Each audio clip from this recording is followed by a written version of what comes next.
Bonjour à vous, nous sommes sur le plateau de Victoire Live dans une émission Une génération de femmes 100% féminin et je suis ravie de vous retrouver à notre rendez-vous. Oui, effectivement, aujourd'hui sur ce plateau, nous allons recevoir encore de grandes panélistes qui nous ont fait honneur et qui ont répondu présentes à notre invitation. Et aujourd'hui sur ce plateau, nous allons aborder comme thématique l'évaluation des risques. Avant toute chose, je vais quand même vous présenter qui est Femmes Générationnelles. Alors, il faut savoir que Femmes Générationnelles est donc un réseau de femmes engagées dans leur quête spirituelle, sociale et financière. Et donc, ce réseau se segmente en 3 parties. Donc, vous avez le volet Women Spirit qui aborde beaucoup plus tout ce qui est volet est lié à la spiritualité. Nous avons donc le volet Social Life qui, lui, nous parle beaucoup plus de vie courante, de toutes les situations et les problématiques qui engendrent notre vie quotidienne. Et nous avons le volet Business Events qui va aborder l'entrepreneuriat dans son environnement et dans sa globalité. Et le but, c'est de promouvoir l'entrepreneuriat au féminin, d'accompagner les entrepreneurs à trouver tout simplement leur voie, leur réponse, mais aussi d'être solidaires parce que l'entrepreneuriat, on a besoin d'être solidaires les uns, les unes vis-à-vis justement de ce secteur d'activité. Et donc aujourd'hui, sur ce plateau, nous allons recevoir donc Barbara Poncin et nous aurons donc Nadège Johan qui nous vient spécialement de Rouen et qui ont répondu vraiment présentes. Alors moi, je suis contente de voir toutes ces femmes qui arrivent sur le plateau, vraiment des profils vraiment différentes les unes des autres. C'est très enrichissant et j'espère que vous aussi, vous qui nous suivez, vous qui êtes sur ce réseau, j'espère qu'on arrive du moins à satisfaire vos besoins et que vous arriviez à trouver réponse à travers ces différentes émissions et ces différentes thématiques qui sont abordées au quotidien sur ce plateau. Et aujourd'hui, nous allons évoquer l'évaluation des risques. Et donc, nous serons sur le volet Business Events, en sachant que cet après-midi, nous les aurons donc aussi en présentiel. Alors, ce n'est qu'un prémisse que nous avons ce matin. Alors, vous avez encore la possibilité de vous inscrire.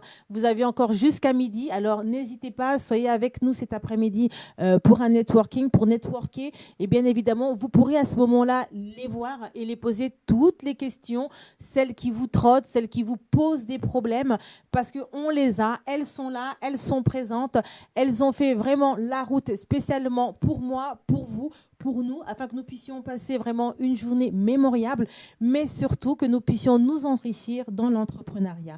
Alors, je vais tout simplement leur dire bonjour. Bonjour Barbara. Bonjour Nadège. J'espère que vous allez bien. Donc, ce matin, autour d'une causerie, une causerie féminine, nous allons aborder cette thématique qui est l'évaluation du risque. Avant toute chose, je vais quand même vous laisser vous présenter. Alors, je vais commencer par qui? Par Barbara ou par Nadège? Alors, Nadège, est-ce que tu peux te présenter, nous dire qui tu es, ce que tu fais dans la vie courante et puis tout simplement nous dire en quelques mots qu'est-ce que c'est que l'évaluation du risque? Très bien, merci Sandrina. Donc, merci déjà pour l'invitation de Femmes Générationnelles. Donc, effectivement, je viens de Rouen, je suis Nadège Yonan et j'ai accepté l'invitation qui m'a été faite aujourd'hui pour expliquer un peu ce que c'est que l'évaluation des risques. Et puis, j'ai vu aussi que Femmes Générationnelles avait un leitmotiv, c'est de montrer aux femmes, les aider pour dévoiler ou montrer leur potentiel. Et voilà, je me suis dit, je suis avocate et c'était aussi un moyen de montrer aux jeunes femmes qui sont derrière leurs écrans que, écoutez, on peut être jeune, on peut venir de très loin. Pour ma part, je suis d'origine ivoirienne.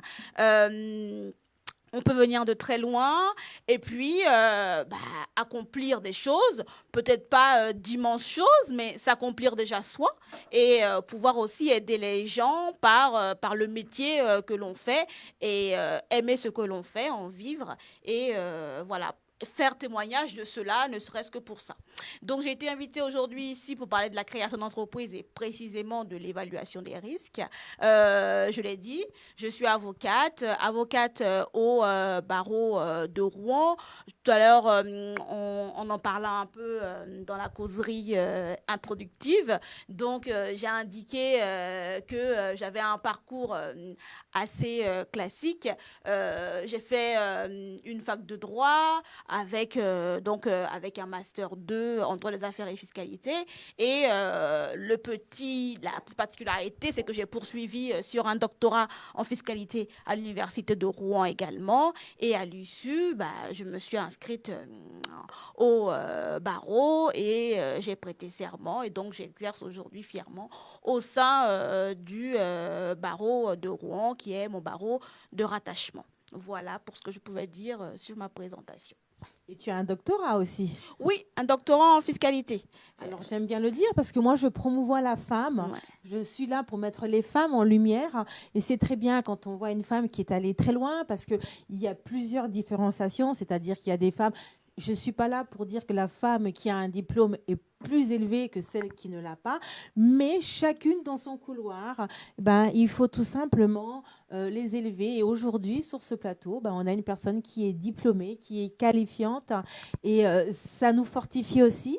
Et puis, ça nous donne aussi à nous, à la jeunesse, parce que nous sommes quand même dans cette génération, et pour dire à une femme tout simplement que si elle a réussi, toi aussi, si tu as peut-être choisi cette voie, peut-être que toi aussi, tu pourras peut-être un jour arriver à devenir avocate et pourquoi pas avoir aussi ton doctorat. Merci pour cette présentation. Alors, nous allons maintenant voir avec Barbara qui va elle aussi tout simplement se présenter, nous faire découvrir son univers. Merci beaucoup pour l'invitation. Moi, j'habite effectivement Rouen depuis 8 ans. Je suis une ancienne parisienne. J'ai passé 20 ans à organiser des congrès et des séminaires pour les entreprises. Je suis diplômée d'une école de commerce et je suis également diplômée de l'Institut national de gémologie puisque je suis experte en pierre de couleur. Et donc, je suis arrivée à Rouen. Et j'ai monté donc une agence AXA Prévence et Patrimoine. Et donc, j'accompagne les femmes chefs d'entreprise et professions libérales, ainsi que les porteuses de projets, dans leur quotidien, puisque j'aime bien dire que je suis un partenaire de vie, au niveau du choix des statuts juridiques d'un point de vue, une dimension aussi plus santé et sociale, pas que juridique. Et puis, et toute la dimension après l'accompagnement pour protéger la famille et puis la défiscalisation, etc. Je fais également partie d'initiative Heure, où je suis donc bénévole dans cette association, où nous accompagnons des porteurs de projets pour les subventions de la région et les prêts d'honneur. Voilà. Donc, nous avons aujourd'hui Barbara qui est sur ce plateau, qui elle aussi, c'est une reconversion professionnelle, parce qu'à la base, elle était, vous aviez dit... J'organisais des congrès et des séminaires. Voilà, et donc aujourd'hui, elle a changé typiquement de profession, et donc elle accompagne les femmes qui se lancent dans l'entrepreneuriat, ceux qui sont porteurs de projets, mais celles qui sont aussi déjà dans l'entrepreneuriat, à trouver les statuts. Donc, c'est un partenaire de vie, comme on dit, et un partenaire qui est capital, parce que justement, lorsqu'on se retrouve dans une situation, parce que c'est vrai qu'on voit toujours le bon côté des choses, mais la vie est faite de dualité. Et donc, dans cette dualité-là, il y a la partie positive et il y a la partie négative. Et donc, aujourd'hui, Barbara et donc Nadège vont nous parler de cette partie qui est assez difficile, mais finalement, elles vont nous donner les outils, les moyens. Elles vont nous permettre de nous armer, de savoir exactement ce qu'il faut faire pour ne pas être surpris. Et surtout de ne pas avoir peur. Et puis le jour où on se retrouvera face à cette situation, de savoir comment aborder et rebondir pour aller au-delà et de trouver des solutions. Alors, on est là pour parler de l'évaluation des risques.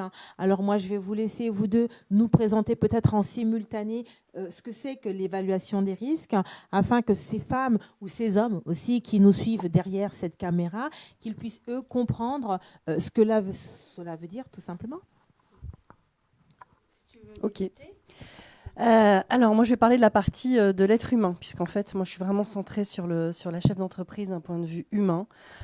Donc, il est important quand on se lance de prendre conscience qu'on n'a aucune protection. Je dis toujours qu'on est sans filet, puisqu'en fait, quand on a été salarié, on était forcément protégé, que ce soit en arrêt de travail, que ce soit en invalidité, en cas de décès aussi souvent, alors que c'est vrai que quand on se lance, on n'a aucune protection. Suivant le régime obligatoire duquel vous dépendez, parce qu'on a plus de 20 régimes en France, vous pouvez très bien ne rien avoir du tout en cas d'arrêt de travail. Alors, effectivement, quand on se lance, on se dit qu'on ne va jamais s'arrêter, que de toute façon, en indépendant, on bossera toujours. Certes, c'est vrai qu'une jambe cassée, bon, on survit. Maintenant, moi, je dis toujours qu'il faut sécuriser l'irréversible, cancer, fauteuil, décès, bon, parce qu'effectivement, quand vous vous retrouvez avec une maladie qui est incurable, ou que vous vous retrouvez avec un AVC, ou que vous avez un gros souci, c'est vrai que si vous n'avez aucune protection, vous n'aurez pas de revenus, vous serez souvent plus assurable, et vous risquez de faire couler toute votre famille avec vous, en fait. Donc ça, c'est vraiment un volet qui est important. L'autre volet est que quand vous choisissez un statut pour votre société, c'est vrai que souvent, vous choisissez des statuts juridiques d'une manière fiscale, avec un œil qui peut être aussi comptable, mais pas forcément personnel. Il faut savoir que, par exemple, si vous avez eu un gros souci de santé, allez vous mettre, par exemple, en SARL n'est pas forcément la meilleure solution, puisqu'en fait, vous ne passerez pas le questionnaire médical. Toute compagnie d'assurance a un questionnaire médical que vous ne passerez pas, et donc vous serez inassurable. Et donc, il vaut mieux dans ce cas choisir un autre statut juridique qui va vous permettre d'être assimilé salarié et qui va vous permettre d'être couvert au même titre que vos salariés ensuite. Voilà, ce sont des petites choses. Moi, j'ai le cas d'une cliente qui a eu un gros souci de greffe et qui est en SAS, qu'on est en train de passer avec son comptable en SARL pour qu'elle soit couverte parce qu'elle est inassurable et que si demain elle a un souci, comme elle n'est pas couverte sur son prêt immobilier puisque pas assurable, c'est toute la famille qui du coup va se retrouver couler. Donc ça, c'est vrai que c'est un vrai problème.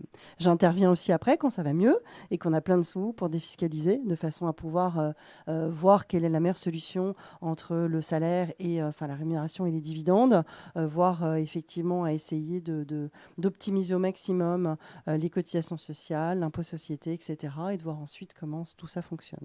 Et la troisième chose sur les porteurs de projets qui sont souvent au Pôle emploi, c'est vrai qu'il y a souvent des fausses idées qui circulent par rapport au Pôle emploi. Donc je les conseille pour qu'elles soient au mieux, pour pouvoir garder leur Pôle emploi quand elles se lancent et en même temps avoir leur société sans impacter leur Pôle emploi. Voilà. Il n'y a pas qu'une seule forme de société qui permet de garder son Pôle emploi. On en parlera avec plus de détails cet après-midi. Voilà. Alors dis-moi, Barbara, aujourd'hui, pour une personne qui est dans le monde entrepreneurial, donc je suis toujours obligée de dire pour celle qui est déjà dedans, celle qui va le devenir ou celle qui se pose 1001 questions, est-ce qu'il est capital? Parce que c'est important, parce que c'est le but. Il faut qu'on sorte de là avec des choses bien concrètes. Est-ce qu'il est important à toutes ces femmes ou à toutes ces personnes, parce que là, ce n'est pas une question de sexe, mais c'est plutôt une question de personnes. Alors, est-ce qu'il est important pour toutes ces personnes-là de connaître, de savoir et même de pouvoir s'approprier ces fameux statuts? C'est important parce que c'est votre, c'est un peu comme un troisième, un quatrième, un cinquième enfant. Hein. C'est votre bébé. C'est important de savoir qu'est-ce que vous avez mis dedans, si jamais vous divorcez, si votre conjoint décède, si plein de choses, voir comment vous êtes couvert. Donc ça, la partie juridique, je laisserai Nadège détailler là-dessus. Moi, je vais être plutôt sur la partie personnelle. Moi, j'ai eu le cas il n'y a pas très longtemps d'une cliente. On a décalé de 6 mois sa prévoyance parce qu'elle était débordée. Et là, quand je l'ai revue, elle m'a avoué qu'elle avait un cancer du sein. Donc, je peux pas la couvrir. C'est fini. Enfin, je veux dire, il faut attendre qu'elle ait fini son protocole. Et voilà. Et dans le droit des assurances, on couvre un aléa. Et là, malheureusement, c'est une certitude, donc elle n'est plus assurable là, pour l'instant. Donc, reculer, malheureusement, on ne connaît pas notre avenir. Et c'est dangereux. Voilà. C'est jouer avec le feu, et c'est comme si vous sautiez par la fenêtre sans parachute. Donc, si j'ai bien compris, Barbara, elle, sa spécialité, c'est dans le risque humain. Donc, oui, c'est à la personne en fonction de la situation, donc des situations de la vie courante. Donc, ça peut très bien être la maladie, la perte d'un être cher ou le divorce aussi. Le divorce, la faillite. Ou la faillite aussi. Et donc, comment rebondir? Quels sont les moyens? Et donc, on a besoin d'avoir une assurance. Et cette assurance-là, est-ce que dès le départ, pour une personne qui va se lancer, parce qu'elle ne sait pas, elle ne sait pas. Moi, par exemple, si je viens te voir aujourd'hui et je te dis, écoute, moi, je suis entrepreneur, je suis déjà dedans ou je vais me lancer, mais je ne sais pas ce qui va m'arriver. Donc, à ce moment-là, est-ce que mon régime que je vais choisir, ça sera en fonction de l'instant T, ou est-ce que tu vas me proposer des choses en fonction de ma société, en fonction de mes finances? En fait, je vais te faire une étude qui est vraiment... qui est personnel, hein, qui en plus que j'offre moi effectivement à toutes mes clientes, où je vais prendre en compte tout ton environnement familial et financier. C'est-à-dire que je vais prendre en compte tes revenus, ceux de ton conjoint ou de ta conjointe, l'immobilier, l'épargne, les contrats qui sont mis en place. Et le conseil que je vais donner à toi ne sera pas celui que je donnerai à Nadège. En fonction de ça, on va voir aussi par rapport à ton activité, qu'est-ce qui serait le plus intelligent. Regarder aussi, pour celles qui sont par exemple en auto-entreprise, est-ce que ça vaut vraiment le coup de passer en société ou pas. Enfin voilà, il y a plein de choses à voir. On discute. Moi, je revois très souvent mes clientes. On refait un point régulier puisque tes besoins d'aujourd'hui ne sont pas ceux que tu auras dans 6 mois, dans 1 an, dans 2 ans, dans 3 ans. L'important aussi, c'est aussi de réadapter ton contrat au fur et à mesure de ta croissance. Hein, moi, je dis toujours qu'on ne construit pas une maison par le toit. Donc, on met les choses tranquillement. Vraiment, on commence par sécuriser l'irréversible. Donc, je répète, cancer, fauteuil d'essai. Alors, cancer, c'est un peu générique, mais ça peut concerner l'AVC, enfin vraiment les choses très graves. Donc, voilà, des choses où tu as vraiment une maladie qui est... on ne peut pas revenir en arrière. Et ensuite, on ira sécuriser des choses qui sont un petit peu plus légères, comme une jambe cassée ou une grippe ou le Covid. Voilà. Mais il faut vraiment déjà être armé pour des choses très graves. Voilà. Et j'ai une question. Est-ce que là, avec la crise sanitaire qu'on a eue actuellement depuis le commencement de cette crise-là, est-ce que tu as des personnes qui sont venues te voir et te dire qu'ils ont été impactés? Et là, à ce moment-là, toi, dans ton rôle, tu as pu peut-être les accompagner, leur porter des solutions bien concrètes, justement dans l'évaluation des risques qui sont imprévisibles, parce que le Covid, personne ne l'avait prévu. Donc là, on a quand même quelque chose d'assez concret. Alors nous, c'est vrai qu'on a couvert, moi j'ai eu beaucoup de clientes qui étaient en arrêt, parce que je travaille beaucoup en plus avec des professions médicales féminines, soit des infirmières, des sages-femmes, mais c'est vrai que j'ai eu beaucoup de clientes qui ont été impactées par la maladie, et où je les ai aidées effectivement au quotidien, que ce soit à monter leur dossier d'arrêt de travail, et derrière un fonds de solidarité pour celles qui étaient vraiment dans une situation très précaire, notamment quand on est maman célibataire ou avec un conjoint qui avait plus d'activité en fait. Et donc à cet instant-là, c'est l'assurance qui prend le relais. Tout à fait. En fait, moi, je suis agent général, donc en fait, je suis un peu le tampon entre la compagnie et mes clients. Le terme est assez bien choisi. Et moi, toutes mes clientes, elles ont mon portable, elles ont mon mail, et on essaie de communiquer de façon à ce que l'information soit la plus rapide possible pour que je puisse transmettre à la compagnie tous les éléments de façon à ce qu'après l'indemnité se mette en place. Voilà. Donc en gros, il est important, il est même capital pour chaque individu de bien se protéger finalement dans notre vie courante, et puis surtout quand dans notre secteur d'activité. Et donc, en fonction de ça, il y a plusieurs statuts. Et donc, ça sera au cas par cas. Tout à fait. Ça sera vraiment personnalisé en fonction des besoins des uns et des autres. Alors, donc, du coup, je vais rebondir toujours sur l'évaluation des risques, parce que là, on a eu la partie humaine, mais on va rebondir dessus. On va encore en reparler. Mais là, on va aussi parler de cela de façon juridique, parce qu'ils sont très complémentaires l'une à l'autre, et c'est quelque chose qui est très important, parce qu'il y a la partie humaine qui peut être le b.a.-ba, qui est la base, mais tout cela doit être transcrit. Bien sûr. Tout cela doit être acté, on va dire. C'est primordial. Mis sur contrat. Et donc là, nous avons notre avocate qui, elle, va se faire un plaisir de nous en parler et de nous dire justement les faits, de nous expliquer, pour nous entrepreneurs, pour nous qui nous lançons, celles qui sont dedans, celles qui vont se lancer ou celles qui se projettent. Donc, on voit bien que les profils sont bien différents. Et donc, du coup, Nadège, à toi la parole. Mais c'est très gentil. Effectivement, on a parlé du risque humain. Et du coup, ce risque-là, on peut l'assurer. Moi, je vais pour ma part vous parler des risques juridiques, étant précisé qu'il y a une vraie complémentarité, parce que on l'a dit à plusieurs reprises, le statut juridique que vous choisirez aura nécessairement des conséquences sur votre situation particulière dans plusieurs domaines, en matière sociale et en matière fiscale notamment. Tout à l'heure, on parlait du risque. En introduction, on a dit on évalue les risques. Moi, je m'étais demandé, tout à l'heure, on en a parlé aussi un peu, qu'est-ce que le risque? Si vous tapez sur Google, vous aurez plusieurs occurrences sur ce que c'est qu'un risque. On peut le définir, grosso modo, l'acception commune, c'est un danger, quelque chose qui peut arriver. En général, quelque chose qu'on craint. et on ne veut pas que ça arrive. Donc, on va essayer de se prémunir contre ce risque. Déjà, il faut identifier ce risque. Quel est le risque ou quels sont les risques que j'encours, moi, entrepreneur, quand je veux me lancer? Quels sont les risques que moi, je cours, entrepreneur, maintenant que je suis déjà installée selon l'évolution de mon activité?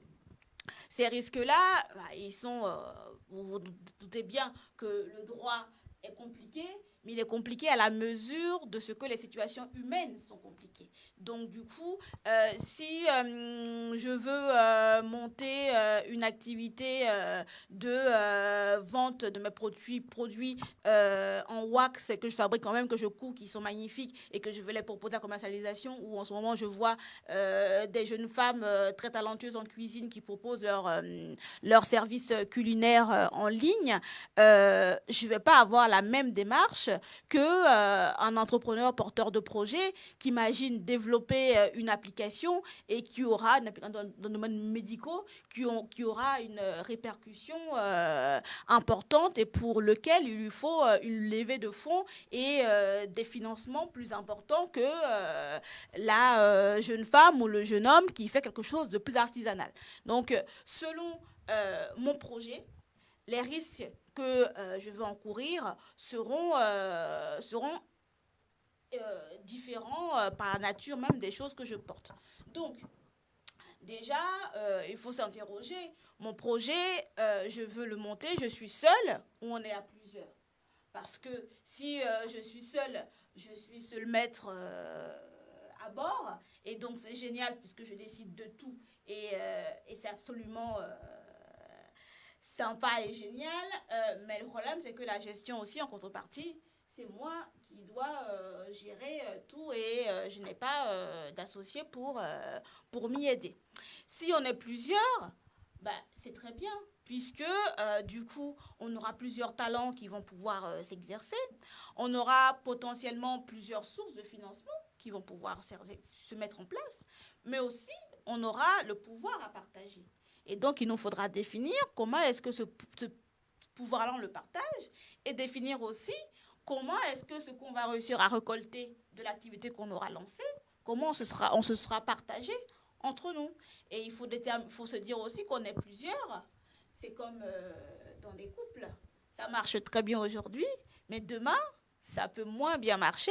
Et du coup, comment on gère les conflits entre les associés? Parce qu'il y a des cas dans lesquels les conflits sont tellement importants que la société ne fonctionne plus. Elle ne tourne plus.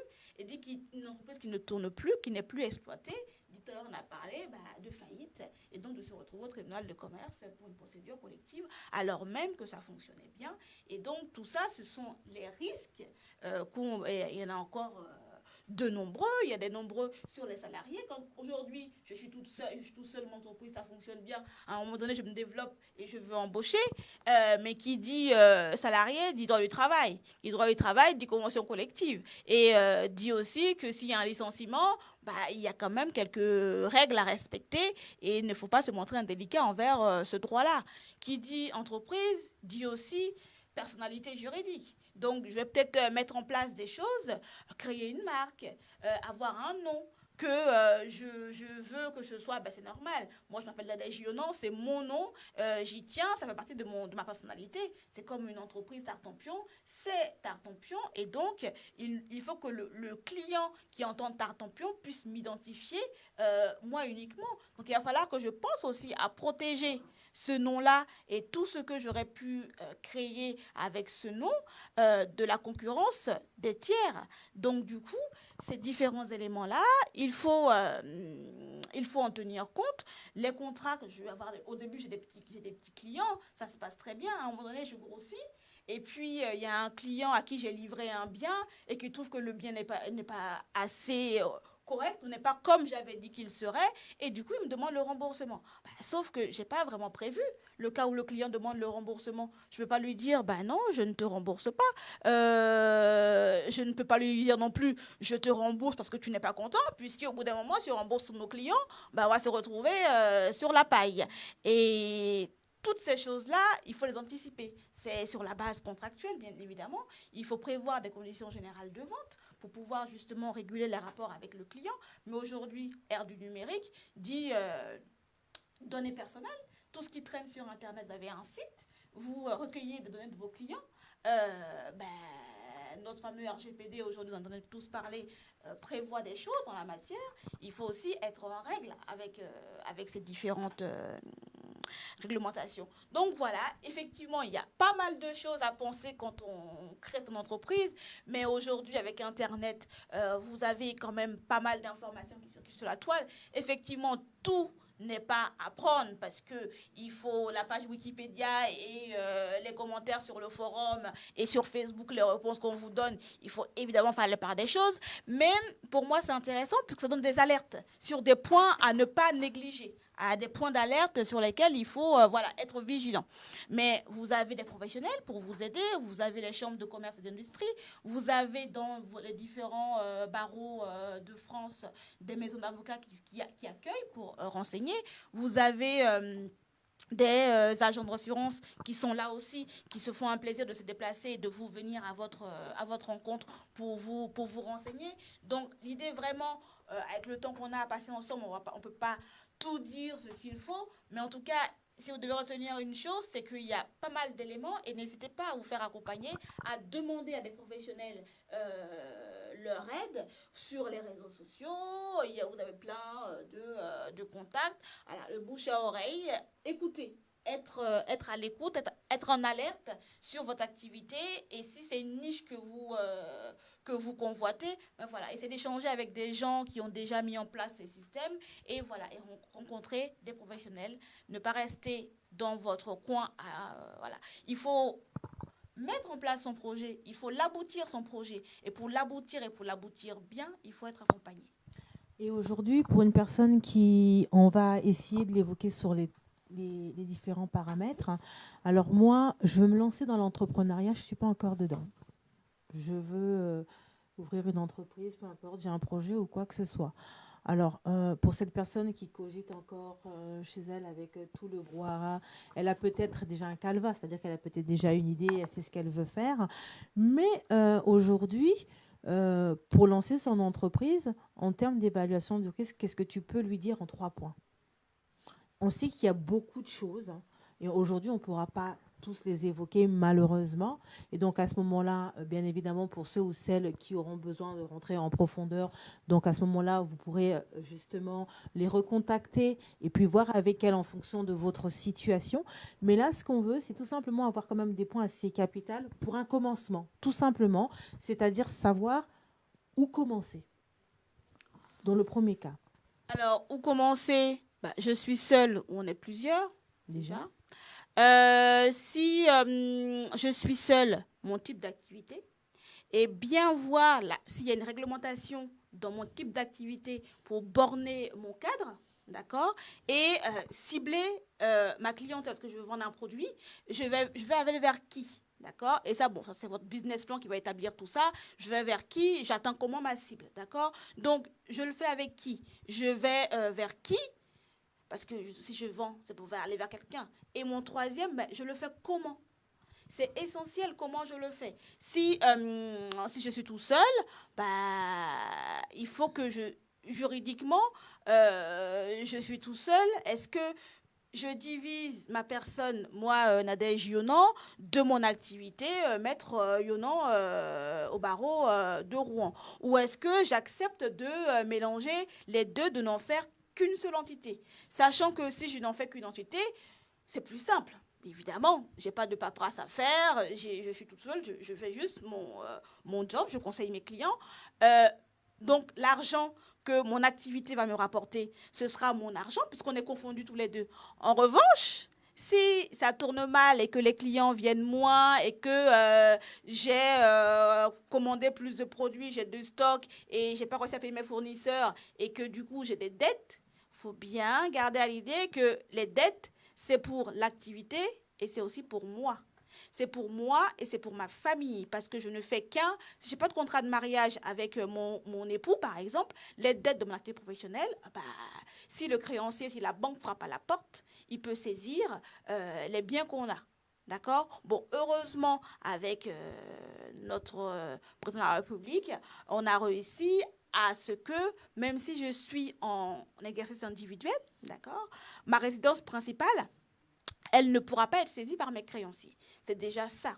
Mais ça veut dire que tout le reste, hors résidence principale, peut faire l'objet d'une saisie parce qu'il est le gage des créanciers. Donc ça, il faut vraiment que vous ayez à l'idée que si vous vendez et que vous vendez bien, que vous êtes un individuel, c'est très bien. Mais quand il y aura des pertes, on pourra aller vous chercher sur ce que l'entreprise a et également sur ce que vous avez en personnel. Si vous n'êtes pas tout ça, vous vous dites « Ah oui, par contre, là, c'est un peu dangereux, je veux limiter ma responsabilité et je veux que si jamais j'ai des pertes qui sont occasionnées, que ces pertes-là, elles restent cantonnées à l'entreprise. C'est comme, j'ai un auteur que j'aime bien, mais c'est un auteur pour juristes disparus, malheureusement, disait, c'est comme pour ceux qui suivent Harry Potter, j'aime Harry Potter, c'est comme la cape d'invisibilité. On recouvre la cape sur la personne et on ne la voit plus.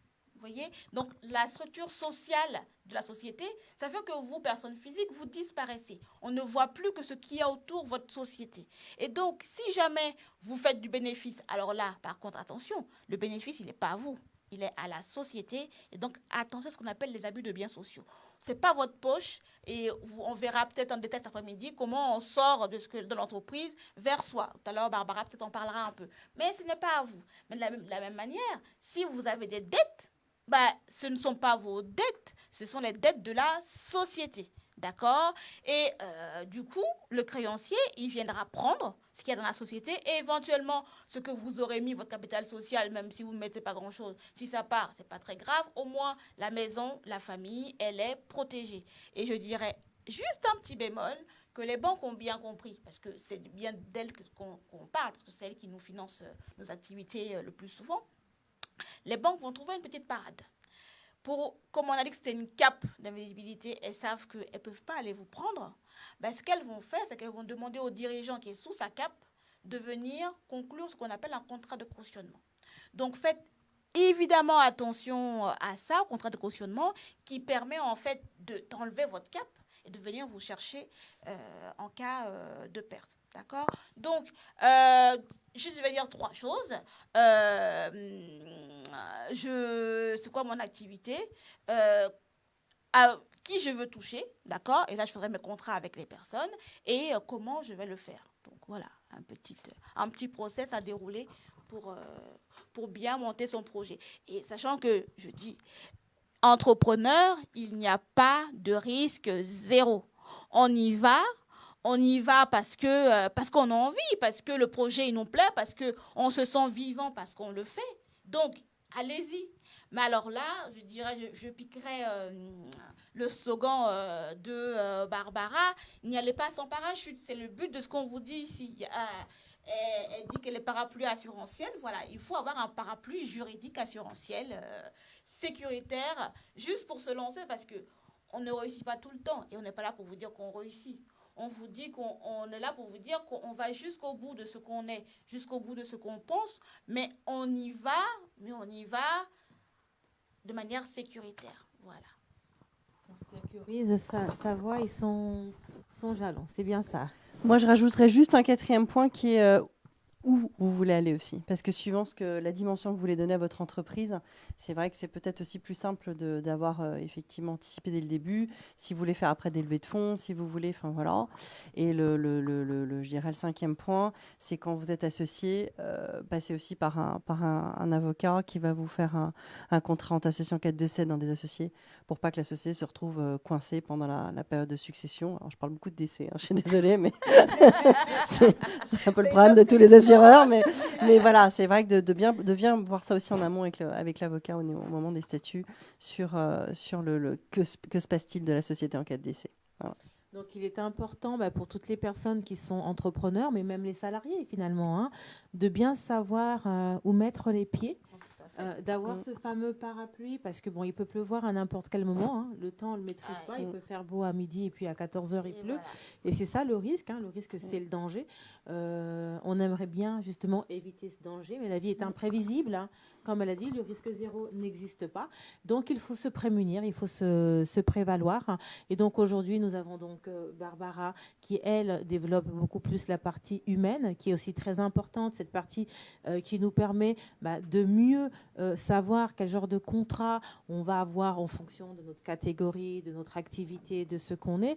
Mais comme l'a dit aussi Nadège, elle, ça sera vraiment la partie contractuelle, la partie juridique. Et bien évidemment, c'est vrai qu'il n'est pas évident aujourd'hui vraiment d'en parler dans l'unicité, parce que c'est pas quelque chose d'unique, mais c'est plutôt quelque chose de pluriel, c'est quelque chose de multiple en fonction de certaines différenciations, comme elle l'a dit. Est-ce qu'aujourd'hui on travaille tout seul? Est-ce qu'on engage toute une famille? Est-ce qu'aujourd'hui on travaille en collaboration, en partenariat avec un tierce? Donc il y a tous ces faits-là finalement, hein, Nadège, qu'il faut voir, il faut évaluer. Donc il faut vraiment prendre le temps de se poser les bonnes questions, hein, c'est bien ça, de savoir exactement ce qu'on veut. Donc elle nous a dit tout à l'heure la cible, hein, de connaître déjà ce qu'on veut vendre, hein, donc de savoir à qui, et ensuite de bien préparer les différents contrats, donc cette fameuse condition de vente, c'est ça, les conditions de vente. Donc c'est de prendre le temps de travailler et de se dire que si je veux vendre telle chose, tel produit, tel service, en fonction et en fonction, c'est vraiment de se poser la question aujourd'hui, si je vends telle chose, les garanties, c'est comme quand on achète un téléphone. Un téléphone, tout à fait. Et voilà, je prends toujours, pour moi c'est l'exemple le plus facile. Oui, parce que tout le monde en a tout ça. Voilà, et donc quand ça va pas, mais de toute façon même pas que le téléphone, hein, les produits électroménagers, dès que ça va pas, on a une garantie. On a une garantie. Voilà. Est-ce qu'elle est encore en cours? Oui, voilà, on peut la faire jouer. Voilà. Il y a le service qualité. Parfois, on voit bien aussi dans les entreprises, hein, en fonction de l'entreprise. Parfois, il y a des entreprises qui sont de renommée parce qu'ils ont un service de qualité hors pair. Tout à fait. Et donc, du coup, ça les positionne. Et donc, pour un entrepreneur, juste pour se positionner, c'est ça qu'il va falloir avoir. Donc, on va dire un peu que Barbara, c'est un peu la partie abstraite, celle qu'on ne voit peut-être pas forcément de visu, puisque tout de suite, parce que tant qu'il n'y a pas la problématique, voilà. Et généralement, Barbara, quand tu reçois des clients, parce que même moi je le fais et je pense qu'on le fait au quotidien, payer son assurance, oui bon, je suis pas malade, c'est ce qu'on dit, hein, au premier, oui bon, vous savez les assurances, on sait, hein, voilà. Et puis voilà. Alors aujourd'hui, qu'est-ce que tu pourrais, si aujourd'hui tu te retrouves avec ces femmes, puisque tu accompagnes ces femmes-là qui viennent te voir, qui te disent oui, écoute, ma cocotte, je suis d'accord, ce que tu nous dis c'est très bien, mais moi je suis en bonne santé, moi je suis très bien pour le moment, voilà. Je dirais que personne n'est à l'abri d'une maladie grave ou d'un accident, voilà, et que vous pouvez pas savoir si demain vous n'aurez pas un cancer, voilà, le prime il est là, donc ou le Covid, ou enfin voilà, puisque c'est plutôt le souci d'actualité.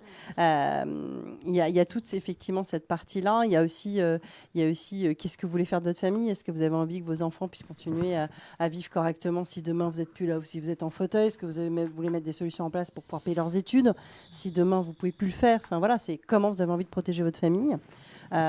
Et puis après, dans un deuxième temps, il y a aussi la partie joyeuse qui est que j'aide mes clientes à défiscaliser et à essayer de voir quelle est la meilleure solution par rapport aux bénéfices qu'elles font, parce qu'une fois que votre société marche et qu'effectivement vous faites du bénéfice, de voir est-ce qu'on prend des dividendes, est-ce qu'on prend en rémunération, quelle est la part qu'on prend en dividendes, quelle est la part qu'on prend en rémunération, parce que ça a malgré tout un coût aussi à la retraite, hein. Et puis aussi des contrats retraite, de voir effectivement mettre en place la retraite. Donc il y a aussi la partie aussi, je dirais, sympa de la chose. Et puis, moi, j'ai plein de clientes qui sont en congé maternité, par exemple, et qui, quand elles ont été arrêtées en congé pathologique, étaient bien contentes de pouvoir avoir leur rémunération plutôt que de se retrouver sans rien pendant leur congé. Et ça, c'est pareil, quand vous êtes enceinte, vous ne savez pas si vous êtes arrêté tout de suite ou pas. Une grossesse, c'est pas l'autre. Donc, du coup, c'est vrai que ça, voilà, ça, l'image du parapluie, je dis toujours que je n'ai pas la prétention d'arrêter la pluie, mais je peux empêcher les gens d'être mouillés, ce qui est déjà pas mal. Alors moi, j'aime bien poser des questions qui parfois peuvent nous paraître assez bêtes, puis moi je me dis qu'il n'y a rien de bête, c'est très Tout à important. Non, fait. bien sûr. Alors on a parlé de défiscalisation, voilà, Oui. Des dividendes, des dividendes. Alors c'est vrai que ce sont des mots, parce que moi j'aime toujours dire qu'on utilise toujours des mots, et puis on a toujours tendance à croire qu'on a compris ou qu'on les connaît, parce que c'est dans notre vocabulaire. Et puis finalement, quand on est confronté à la situation, on se rend compte qu'on n'a finalement pas la perception réelle du mot. Alors, Alors, en schématisant, quand effectivement vous êtes en société, vous avez votre chiffre d'affaires, votre comptable a enlevé les charges, il va rester une somme qu'on appelle le bénéfice. Ce bénéfice, donc il y a plusieurs solutions. Soit effectivement vous avez pris une rémunération qui est plus élevée, et dans ces cas-là, effectivement, il va baisser, puisqu'on paye un impôt société sur ce bénéfice. Vous pouvez aussi avoir mis en place des contrats retraite qui vont venir aussi baisser ce bénéfice. Donc ce contrat retraite, c'est un contrat qui vous permet d'épargner en fait pour votre retraite. En plus, avec les nouveaux contrats que le gouvernement nous a mis en place, vous avez la possibilité de récupérer votre argent avant la retraite pour l'achat d'une résidence principale, par exemple. Donc voilà. Et sinon, vous avez la possibilité, donc ce bénéfice, soit vous laissez à l'entreprise pour refaire des investissements, soit vous voulez prendre ce qu'on appelle en dividende. Donc le dividende, il est réparti entre les associés en fonction du pourcentage de parts que vous avez dans l'entreprise.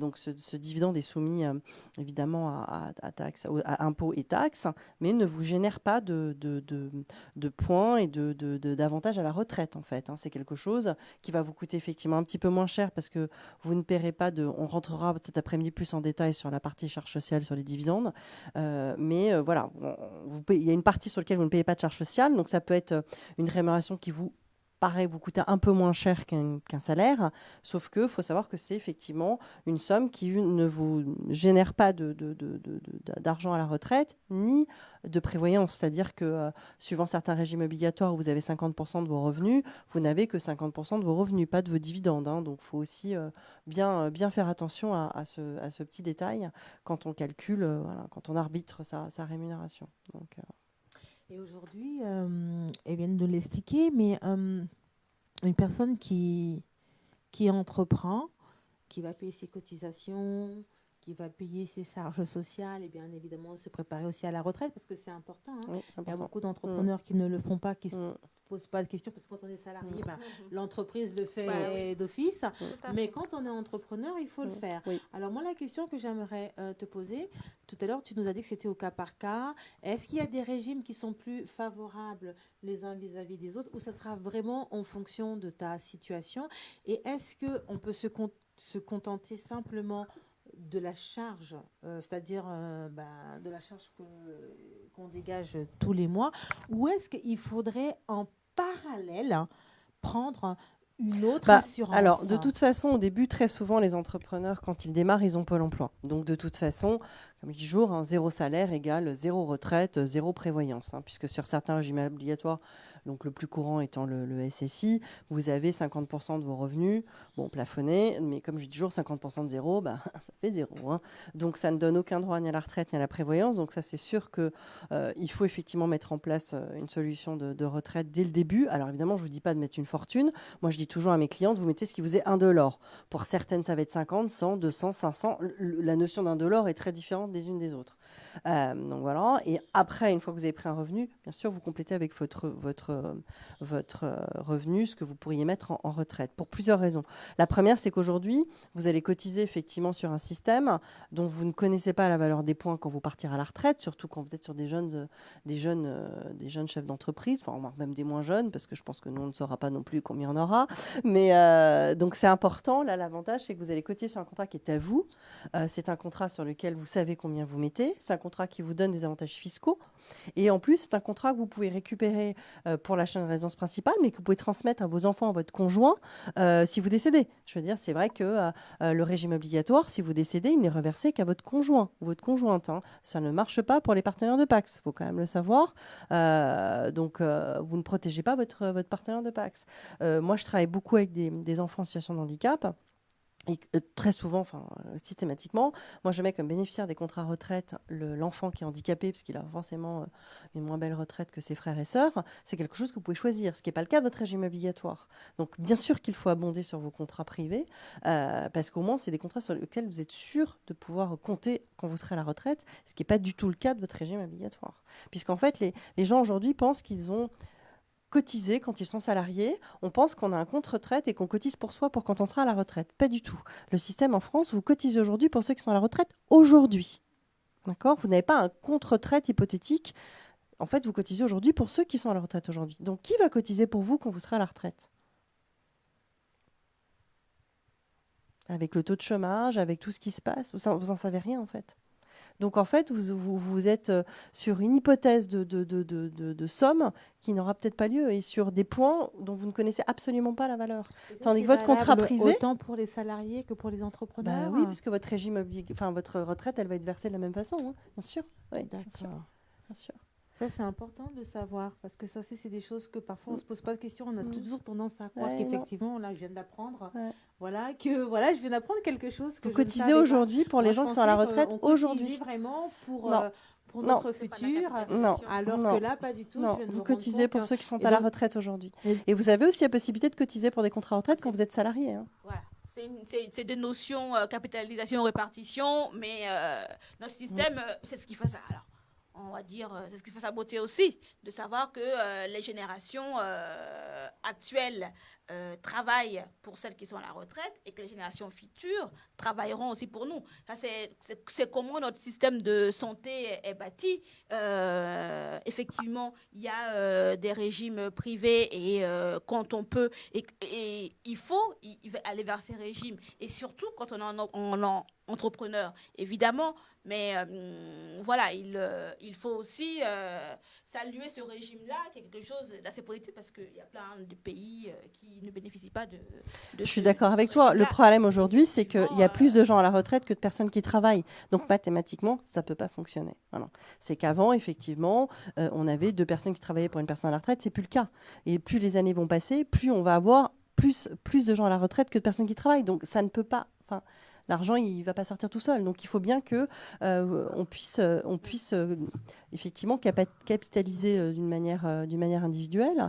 Il est possible, en plus, de cotiser aussi quand on est salarié. Ça se déduit de vos impôts. Donc, c'est quelque chose qui est quand même, il faut le savoir. Vous avez le droit de défiscaliser jusqu'à 10% de vos revenus. Il y a certaines entreprises, plutôt des grandes entreprises, qui sont assez généreux avec leurs salariés et qui mettent en place des plans de retraite. Et ça, il ne faut vraiment pas hésiter à abonder quand vous avez un plan de retraite dans votre société, parce que c'est une vraie chance quand même, hein, ce contrat, il est à vous. Et ça, non, il faut vraiment être conscient de ça. Hein. Et les gens effectivement pensent qu'ils cotisent pour eux, mais non, vous cotisez pour les autres. Et il y aura très peu de salariés quand vous serez à la retraite. Enfin, nous peut-être un peu moins, mais c'est vrai que pour les jeunes qui sont aujourd'hui dans la vie active, ça va être compliqué. Nous, on dit à moitié-moitié, parce qu'on est, plus d'années, il reste plus d'années devant que... Pour les contrats, donc c'est-à-dire que si on veut prendre un contrat en parallèle, aujourd'hui, en termes de loi, de droit, est-ce qu'on doit en prendre qu'un seul, selon le régime qui nous a approprié, ou on peut en prendre plusieurs ? Il faut en avoir autant que vous voulez. Oui. Sauf que vous ne pouvez pas défiscaliser plus de 10% de vos revenus quand vous êtes salarié, ou effectivement assimiler salarié suivant le statut juridique que vous avez choisi. Et quand vous êtes en entreprise avec des contrats qu'on appelle Madelin, vous avez le droit à un plafond qui est un peu plus élevé, mais on ne va pas rentrer en détail là, on fera ça cet après-midi. Mais oui, non, bien sûr, vous pouvez en avoir autant que vous voulez. Le truc, c'est que vous ne pouvez pas défiscaliser plus de 10%. Voilà. D'accord, ok. Donc aujourd'hui, on a parlé donc de l'évaluation des risques. Hein. On a vu tout simplement que le risque, il est bel et bien réel, il est bel et bien présent. On aimerait l'éviter, malheureusement, on ne peut pas. Donc, du coup, il y a des personnes qui travaillent sur une partie positive et il faut aussi qu'il y ait des personnes qui travaillent sur la partie négative afin d'être complémentaires, de trouver cet équilibre-là. Et il est important, il est nécessaire pour tout entrepreneur, surtout parce que les salariés sont un peu exemptés de tout ça, parce qu'il y a déjà des personnes qui ont déjà travaillé. Il y a tout un cadre juridique qui est déjà préétabli, d'où le salariat qui est mis en place. Ils ont moins de rapports forcément avec les tiers. Ce qui fait le risque, c'est que c'est moi qui prends les décisions et c'est chaque décision a nécessairement une conséquence plus ou moins importante selon la décision que je vais prendre.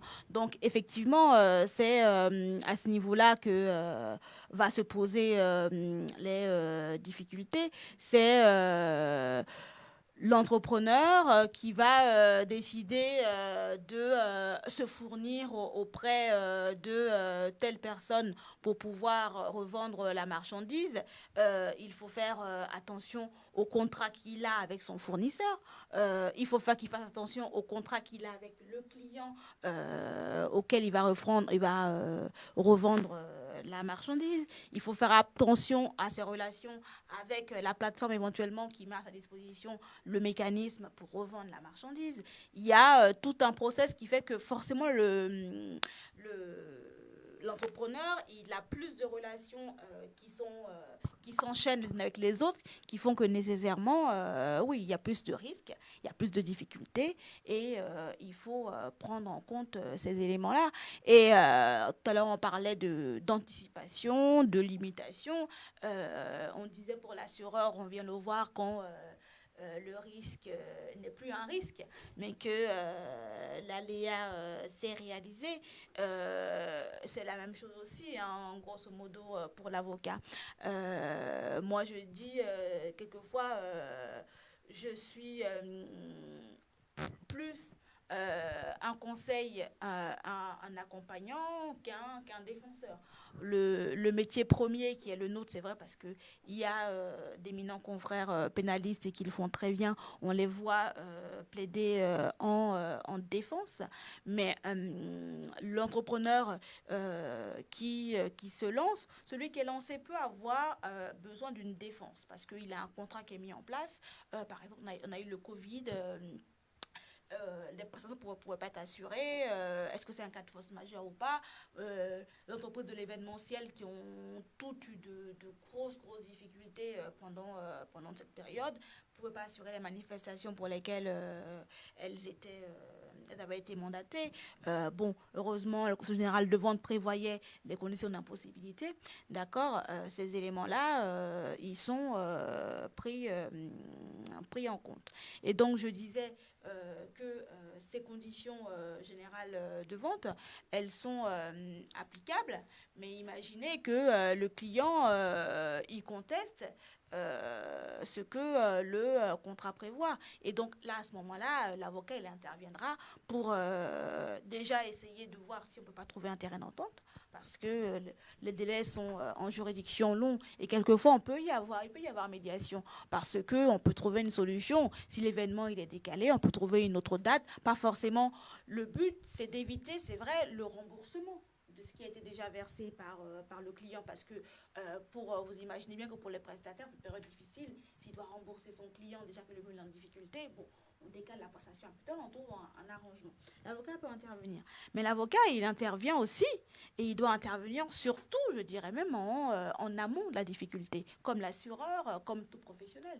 Il vous conseille sur le choix de votre entreprise, si déjà on a déjà balisé un peu pour savoir ce que vous allez faire. Il vous conseille aussi sur la protection de votre marque, de votre brevet, de vos créations éventuellement.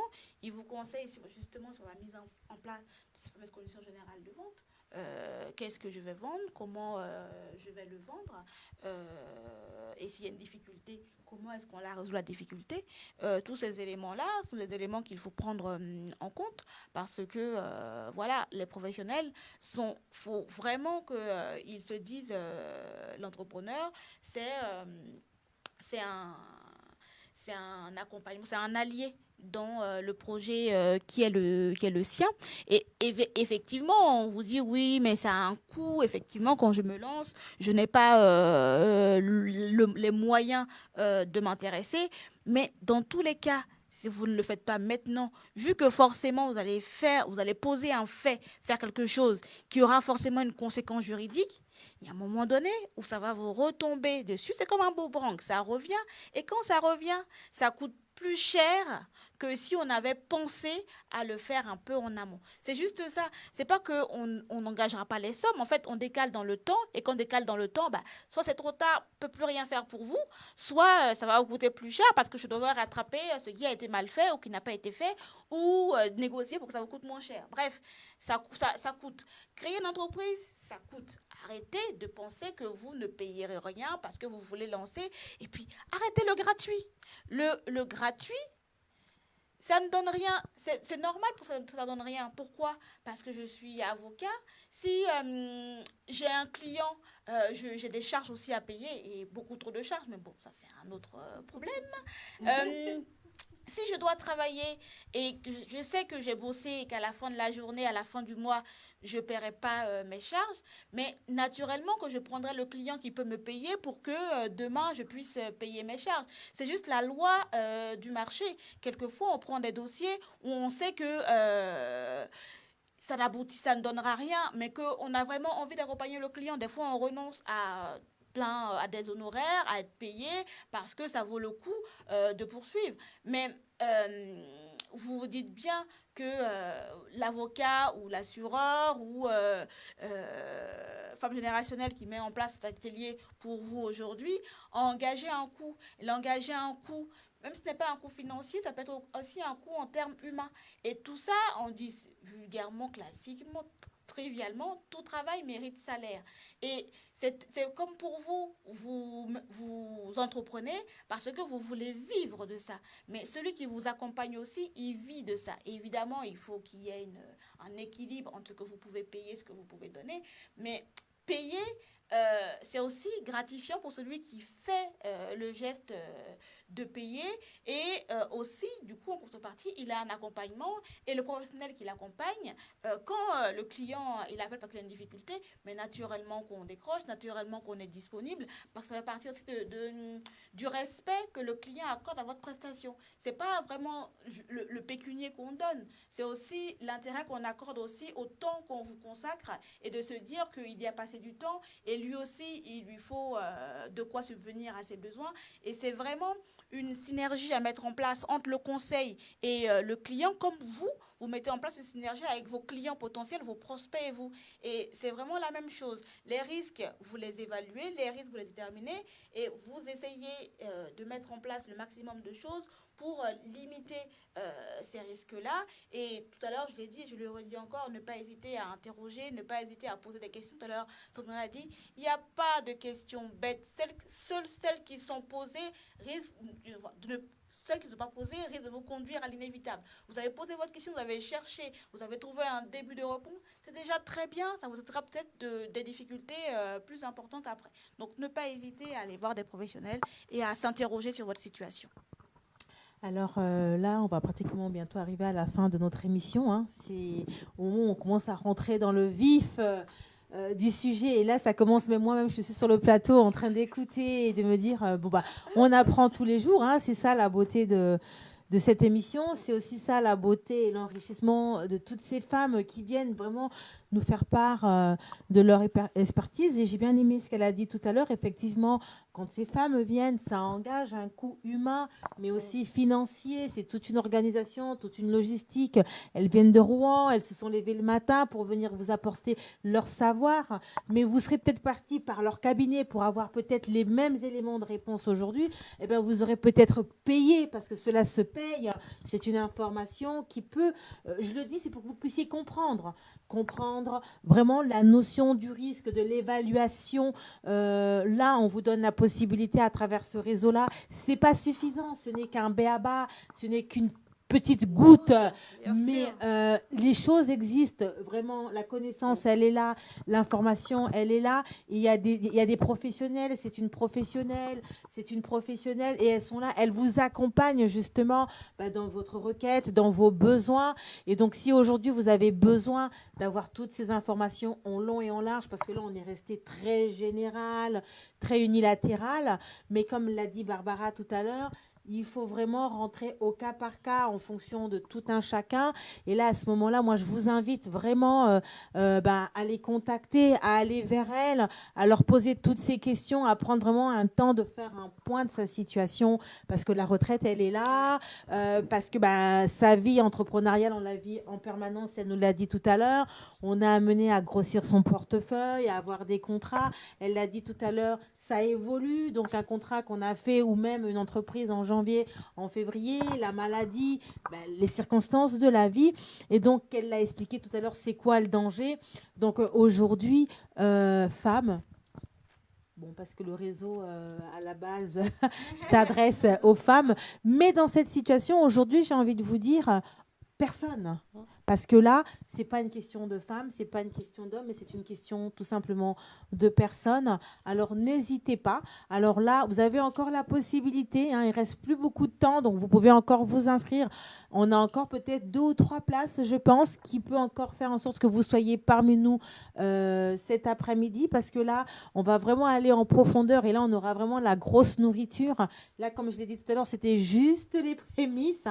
Donc, Barbara a juste survolé parce qu'elle l'a dit. Et même, je pense que même en après-midi, ça sera peut-être pas forcément possible, mais ça sera une complémentarité où on pourra vraiment mettre des mots vraiment donc à cette thématique. Alors là, on va pratiquement arriver à la fin de cette émission-là. Donc, je vais vous laisser tout simplement la parole en 2 mots, en un mot. Qu'est-ce que vous pouviez dire concrètement à ces personnes qui viendront peut-être pas, mais à ces personnes qui nous ont écoutés sur l'évaluation des risques de façon simultanée. Donc, Barbara et ensuite... Alors, il ne faut pas non plus que notre intervention vous ait fait peur. Si vous avez un projet qui vous tient à cœur, il faut y aller, mais il faut y aller bien accompagné et bien protégé. Je laisse Nadège finir. La primeur à l'avocat. C'est très gentil. Donc voilà, je ne dirais pas mieux que Barbara. Le projet, vous y avez pensé.